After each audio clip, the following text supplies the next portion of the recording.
Welcome back to The Marketing Hustle. I'm Lottie Unwin and I am obsessed with startup marketing. I started my career at Procter & Gamble where I learned all things marketing textbook, and since then I've been inside the P&L and the business plans of 400 different startup brands. I've recently become a mother, which I ran a podcast series about, and I've grown this, The Marketing Hustle, to now 50,000 listeners. I'm back with a new series and something really, really different. This time, I'm bringing a co-host. Hey, I'm Joel Bjarni founder of Coldest Creative. I've built my career understanding on the ground what it takes to build a culturally relevant brand on social. And here's the thing we keep coming back to. People are treating brands like football teams. They are obsessed with the moves. Who is scoring the goals, which campaigns are landing, and which were own goals. We're really excited to cover it all, and this is the show. Welcome to Brand of the Match. In this series, Joel and I are going to be debating who's the best brand in a series of competitions. This is heavily leaning on the World Cup, and there's a deep irony in this in that neither of us are sporting fans, but we're going to make it work. So we're going to be debating who's the best out-of-home brand, who is the most viral brand, which brand uses personal brand most effectively.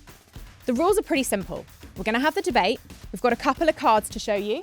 If there's a challenge, if I really disagree, I'm going to be flashing my red card. A yellow card if I'm not sure and I want us to talk about something a bit more. And of course, the whistle to start and end the show. At the end of each episode, we're going to be making the decision as to who we think deserves brand of the match for each category. And we want you guys to tell us in the comments if we've got it wrong. We can't wait to get into this and see how it goes and hear what you think of the show. May the best player win. I am very excited to kick this off. You ready? Absolutely ready. All right, let's do it. 3, 2, 1. All right. So we are starting. The first champion is partnerships. This is not my favourite. We've started something which really gets my back up. What is a partnership for you? When I think about partnerships in the social lane, it used to just be talent and brands, but now it's influencers and brands, brands and brands. And I see it as two different parties lending their credibility to drive something that's going to be more culturally relevant as them together. Your definition is spot on. I just wish that was how it was used. My experience is that every marketing deck has this like partnership slide at the end, which is just kind of just like the just like an add-on. Ground. Yeah, it's just like, and here's a load of random stuff that just goes at the end. And it's so often treated as just like a bucket for like stuff that could be cool. And that's not to dispute that those things can't be cool. It's just that they get thought of as like the last thing on the list. When my view is like the only way in which they really work is when like that is it. Like the core of the idea is the partnership, and that everything like works off the back of that. It's not just this like, yeah, as I say, like dumping ground on slide 57 of the proposal. Well, I'm actually going to pull a bit of a yellow card here because I think what's interesting with the evolution of partnerships, especially on social, is that they are inherently unexpected. If you want to drive attention for your brand, you can't just do, here's a smoothie brand that's also going to partner with a supermarket. Now we're seeing these partnerships with brands that are like so unexpected. So you're seeing the likes of food brands partnering with fashion, or one thing that I absolutely loved was Miu Miu's recent campaign where they sent out influencer boxes that were scoopable with sand, and it was meant to create that feeling of scooping ice cream, but you can't really experience that through Can't ship a ice fragrance. cream. Yeah. So like clever things like that are unexpected, that might not necessarily connect with everything else. I suspect we're going to have a lot of this where I don't disagree with you. I think you're spot on, but I think partnerships work when the idea is really amplified. My issue with them is when they're like not treated as a big enough concept. What do you mean by that? Let's take a case study of a partnership that we think is really effective, and then maybe that'll unpack why we think it works. So like right now, Diet Coke and the Devil Wears Prada just feels like the obvious one. Like I don't really feel like that's particularly like incisive for me to call that up as an example. Why I think that works is they are sweating that partnership so hard. That is the core of the campaign. That's what goes on the bus. That's what goes in the product placement. I'm sure that's what goes in the social coverage. That is like a really well thought through activation. Where I see it go wrong, this is probably an example of where it isn't even on your radar because it doesn't work and therefore no one sees it. Where I see partnerships go wrong is where it's like the brand manager's 10th priority and they're also trying to like do this tie up with this other brand in the corner.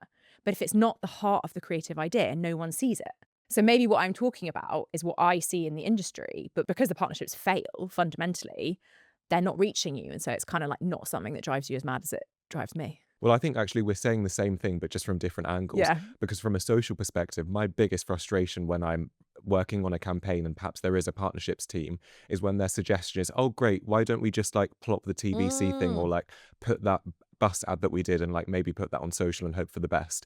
Whereas the social campaign and the social partnerships live in a completely different world to everything else. Okay, so what's an example you love of a social partnership that's like really strong in that space, but you don't think would translate to other touch points? Okay, a campaign I absolutely loved, and although I don't have full conviction in it, is the KitKat campaign where they alleged that several tons of their product had been stolen. Notice how they didn't lead with a TVC, or they didn't lead with, oh great, let's just invite Ryan Gosling to be the face of this and put it on an ad 3 weeks later. Yeah. They moved at social speed, and the assets they produced were very quickly posted. If that is a partnership with a lorry company who've agreed to say that it disappeared, that is incredible. Yeah, well, I also think what's interesting with it from a social partnership perspective, it all relies on trust. So if one brand has more relevance and more trust, if, for example, using the KitKat example, that was actually a secret partnership between them and a lorry company, that destroys the entire basis of the campaign. Yeah, definitely. All right, so let's get some nominations in for partnerships that we really rate. We've both talked about some partnerships. I've got one that I'm a bit tired of. You've got one that you're like not sure you back fully. I think maybe the marathon is like worth touching upon here, because that felt like all the partnerships of the world coming together in one day. Like it wasn't a day about people running a marathon. It was a day about brands activating around sport. It's just fascinating to look at how like the big sports brands showed up for that event in such different ways. So you've got like Adidas, whose approach was let's partner with athletes, let's lean into performance. They're going to sponsor the clothes, basically. That was their billboard, was the athletes on TV. Nike's presence was totally different. So all about like these massive billboards around London. I guess that was, what they're doing there is attempting to do a guerrilla partnership with a cultural event. So I suppose this is another take on the definition of partnership. And then Hoka, that was like much more community led. So you've got one day, one partnership principle, 3 completely different activations, all driving different goals and taking really different approaches to the same occasion. Then like my job here has to be to like do a shout out for some of the smaller brands. Like I've got to be here in the corner of the startups. I think Wild Deodorant did an incredible job. I don't know if you followed any of it on LinkedIn. I did see some clips. Well, clips, and also like, never know how true this is. But in this case, I really think it is true. The way the team told the story was like, I think them and every other startup brand manager kind of realised 4 days before the London Marathon they'd completely forgotten to do anything about it. And the way they tell that story is they were just like, we want to do a marathon activation. We want to like turn this into a brand play for us. No one replied to the Slack. So the guy's just like, and this is potentially a nomination for me for man of the match. I think this is incredible brand management. He was like, I'm just going to do it anyway. You're in a meeting and you haven't come back to me. So by the end of the day, he'd like pulled this whole thing off, printed these 50-foot signs. And I think, the fact that the social clips reached you and that it felt like it cut through is very cool. But then I love that you mentioned the story behind how they kind of scrambled last minute to make it happen, because what's happening at 99% of brands, but then they don't do the behind the scenes. Again, behind the scenes is, I haven't said it before, but behind the scenes is really impactful and important in this stage of social media right now. If bigger brands were more honest with their partnerships and has shown the behind the scenes of how they put it together in 3 days, then that would feed the story a bit more. The partnership would feel more real. If they just posted the final product and the final outcome, it wouldn't really feel as genuine. Do you think that's true for all brands of all sizes? I think we're in a stage in both consumer insight and when viewers are watching content, their immediate thought is this real? And when you give behind the scenes, you're providing context. That doesn't matter whether you're a bigger brand or a smaller brand, whether that's a massive campaign that you've invested lots into. Oftentimes it's actually the behind the scenes of that partnership that outperforms the main creative. So going back to that story you mentioned with the marathon, it's those assets that were produced before with the team scrambling that's ultimately going to drive more community. Is it because I'm in the bubble? I want to see how Adidas get to the decision where their approach is to sponsor the athletes. For example, I want that behind the scenes. But is that behind the scenes content that the consumer wants, or is that just marketeers talking to marketeers? There's 2 lanes to this. One is marketeers talking to marketeers. I'm deeply interested in how the decisions are made behind brands. We're just nosy. We're nosy. But then the second angle is that consumer really wants to understand how the decisions are made. They're not necessarily thinking, oh, brilliant, this fantastic campaign and product photo looks amazing. They are wondering, how can I be built into this community? How can I see myself in this? For bigger brands, the power of behind the scenes is that you allow more of a human connection. So you can instantly see that a massive brand with 1 million offices in the world can post a video and show, oh, actually, this is just 3 people that put this together, and actually they understand the chaos of being here and showing up regardless. Well, that's why our little man of the match feature, I think, is important. Like, some of what we can do in this series is really celebrate the individuals who are doing this work, because a lot of this does come down to one person with a good idea. Definitely. And on the topic of partnerships, if you want a social partnership to really, really succeed on social, figure out how you're going to use those behind the scenes assets to support the main creative. Right, quick halftime ad break, and this one's brought to you by Stickybeak. Stickybeak is something I've been genuinely using for years now. It's rapid consumer research built specifically for FMCG marketers. It tests packaging concepts and campaigns with real people fast, under 48 hours and sometimes like 2 hours. It's become a cornerstone of how we test insights at my agency, Brand Hackers. I was working with an iced coffee brand recently, testing cold brew formats before committing to production. We had real consumer data, purchase intent, broken down by age and gender before a single unit was made, and it completely changed how those products went to market. The process was stupidly simple too. I hit share and could send the results straight to the founder's WhatsApp the next morning. Just clear insights I could actually act on. In FMCG, the decisions are too important to run on gut feel. The margins are tight, retail is unforgiving, and by the time you realise something isn't landing, you've already spent all the budget. In my opinion, the best FMCG teams aren't treating consumer research like some big annual project anymore. They're building it into the weekly workflows. Fast feedback means quicker decisions, fewer expensive mistakes, and when you walk into a retailer's pitch backed by real data, it's a completely different conversation.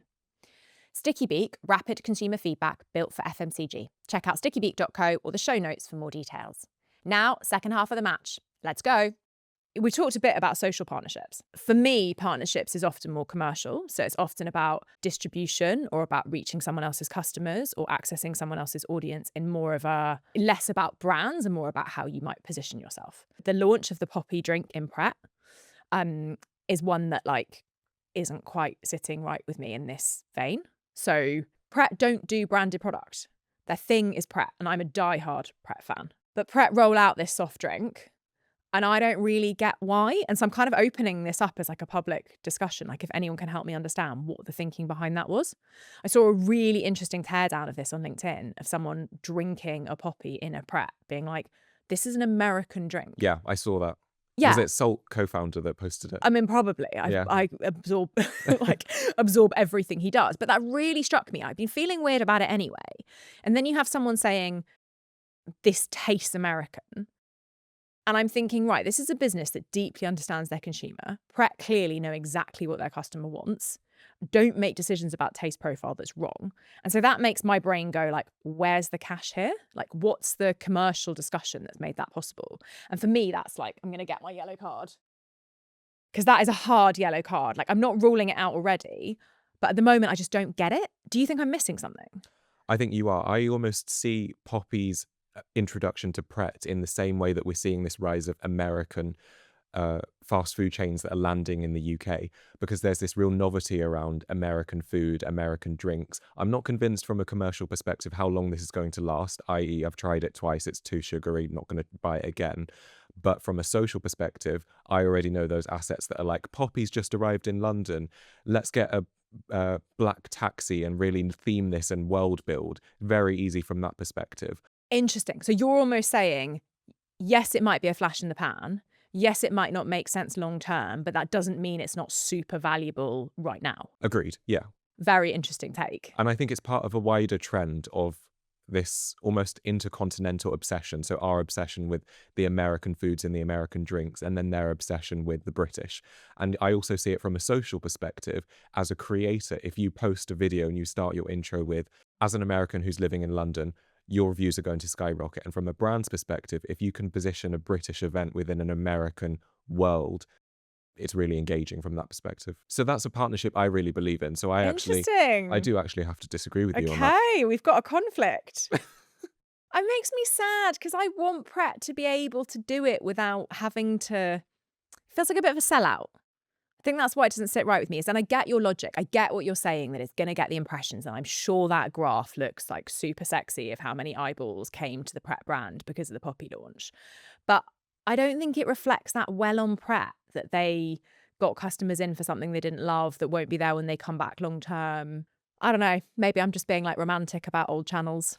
Yeah, and I think one thing that we have to mention with partnerships is that there's so many metrics that are not visible. So whilst I can obviously talk about what I know drives engagement and earned media value, maybe from on the back end, they're seeing that rise in sales at the moment from that Poppi drink. Perhaps they're trying to lean into a different customer profile, somebody who isn't the ideal Pret consumer, and obviously maybe also that intercontinental consumer, that person who works in a British office but craves their American favorites back home. Yeah, that must be the logic, to get someone new into the store, and therefore they'll buy other stuff and then they'll come back for different reasons. Yeah, you're probably right that there's some sound logic in it. Definitely. I'm the diehard Pret girl.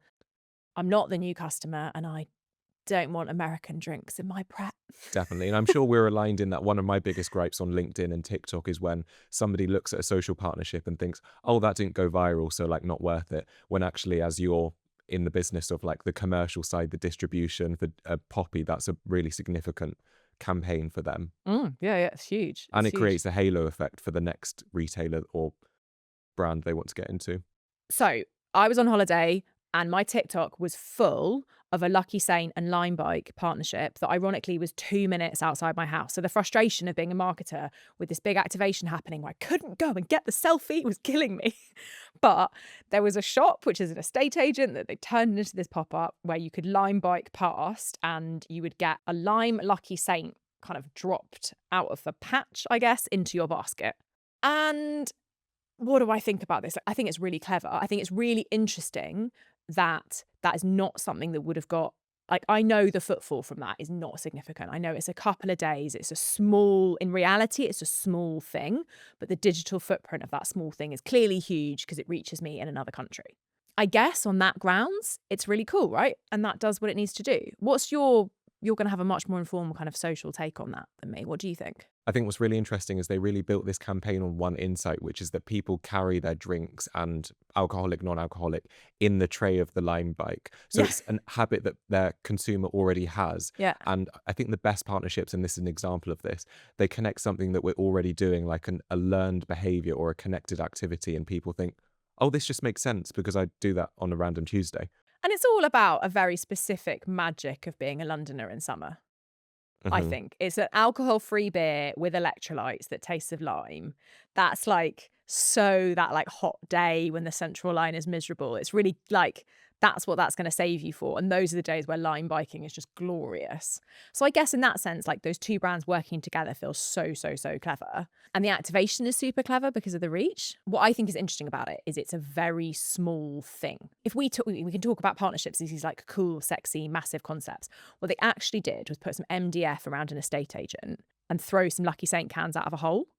Like, that's what it was. It's not this huge like product innovation. It's not this like clever digital thing. It's like a very fundamentally quite straightforward thing. I like that. And also what's brilliant about social as well, you're not trying to reinvent the wheel, quite literally. It could literally be, as you said, that activation, but social acts as amplifying it and the distribution for that. So what was actually quite a small campaign feels a lot bigger. And they've done something really smart in making it, and this is the bit that I'm not the expert in, like making it take fire.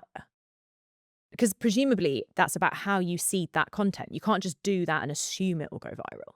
Yeah, so what often happens with social partnerships like this is that it will be the team that will post it, or somebody associated with the brand will say, oh, look what happened. And it's always better, especially if you're announcing this kind of social campaign, that it comes from a non-brand account, because that helps it feel more organic, helps it feel more native. You don't want to be told that a pop-up is happening from the company that made the pop-up themselves.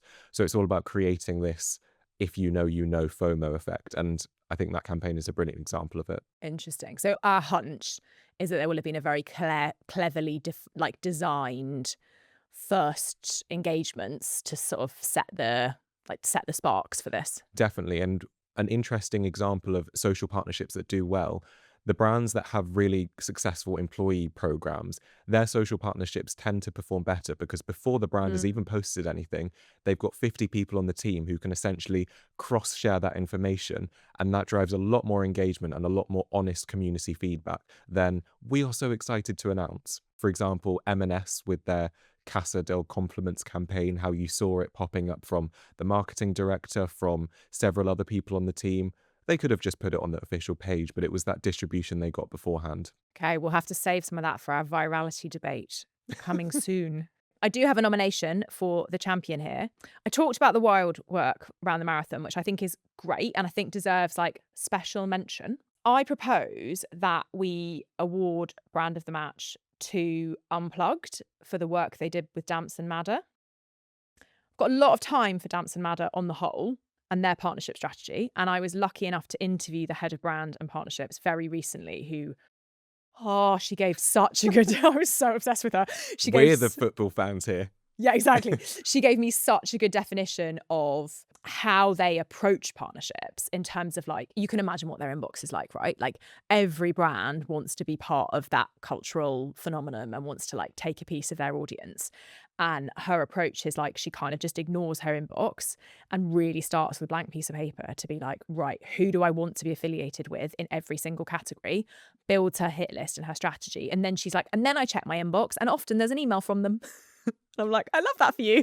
That's amazing. Literally manifesting. Yeah, exactly. So I wonder where the Unplugged collab came from. But Unplugged and Damson Madder did a partnership where you can go and stay in an unplugged cabin, which is all kitted out in Damson Madder stuff. I just think beautiful. I love it because it's so small. It's one cabin with like one set of cushions and one bit of branding. And it's like one experience. I don't think it's a big thing, but they did such a nice job of amplifying it and telling the stories around it. It's part of a much bigger strategy for Unplugged to really like radically shift their investment away from traditional growth marketing channels into brand building. Like they very publicly said, we are building a brand here and therefore we think about this as a brand. We think about emotional connection. We think about being aspirational. We think about creating destinations. And that partnership made so much sense for them like in that vision. So that is my 2026 proposed champion. Who would you throw in the mix? I'm actually going to go for a celebrity partnership here. And I'm going to call it, my favourite brand partnership that I saw was Zendaya and her stylist Law Roach for On. They were paired together. He brings that cultural relevance from being a fashion stylist and she brings that celebrity and that star factor. And it's really interesting as a creator and as a strategist looking at how the people building the brands and building the celebrities behind the scenes are becoming celebrities in their own right. And I think On were really, really brilliant for tapping them and getting them to do this really satirical video. I don't know if you saw it. I'm just doing a little scoop. VAR video action replay of it. Tell us what the partnership. I'm looking at some seriously sexy Met Gala pictures of them together. But what was the actual execution of the partnership? So what I found really interesting about this campaign is that Zendaya is positioned as Law Roach's assistant. So they're using him as the lead because he has that fashion styling credibility. And it's almost framed a bit like the Devil Wears Prada. So they really leaned into this corporate 2000s skit style videography. And I think the storytelling really leans into satire. Is it an ad? Yes. Nice. And again, they really focused on social for that. All right, should we blow our whistle and then we can make our final call? These whistles are never going to not make me laugh. Ready? 3, 2, 1. Right, that is a wrap. I'm happy to give this one to you, I think, because it sounds like the impact of what you're talking about. As much as I love my single cabin with a nice duvet, I think the impact of what you're describing probably beats me. Well, yeah, I completely agree that the cultural relevance from that campaign might have superseded what you were discussing. Okay, this round is yours. Let's wrap up with the future of partnerships. What do you think's coming next? I actually think as much as everyone is talking about employee-generated content, we're actually going to see employees plucked from obscurity to be the faces of campaigns. So as much as we see the partnership world as influencer, celebrity, mega celebrity, I actually think it's going to be like the head of brand or the head of marketing that might be blasted at a national level and become the actual head of a campaign. Because I think what's interesting now is I've noticed from brands like M&S, they are bringing in celebrities as chief compliments officers and chief XYZ officers. But the shift is going to be when people want the real, or the people want the real person that's behind the scenes making it happen as the face of that campaign on a national scale. That's making me smile because I so hope you're right. I think that'd be such a lovely thing. One of the like partnerships in our long list was, is it Jacquemus who used his grandmother? Yeah. I thought it was super interesting. So Jacquemus, designer, makes a big song and dance about his grandmother being the face of the campaign. And I kind of loved it because it felt so obvious, and I sort of hated it because it felt so obvious. It's like, why is this a big thing? Why isn't this what's always happened? Because fashion houses always talk about being inspired by their families. Like I was kind of a bit like, I'm not really sure this is news, but then it like made me smile, and that's the point of it. And I think that would be exactly the same. Like, why should a head of brand not be the face of a brand? And it's interesting you mentioned family there because, I mean, whilst we definitely don't think of businesses as families and your team are not your family, the key part that made Jacques Mousse's campaign work is because it's all about legacy. What if Yeah. we had a campaign from, I don't know, Coca-Cola, where it's the head of brand that's the face of the campaign, and then the year after it's actually the midweight designer, or Yeah. that continuous storytelling through different faces in the company? Okay, you heard it here first. My view is that there will be a new kind of partnership that will be way more about commercial deals and way more about buying access to other audiences. I think as algorithms get more and more spicy and paid media gets harder, we're going to be talking a lot more about like the logical conclusion of white labeling. How can I just like pay to serve something to your audience? How can you run an ad for me? How can you run an email campaign for me?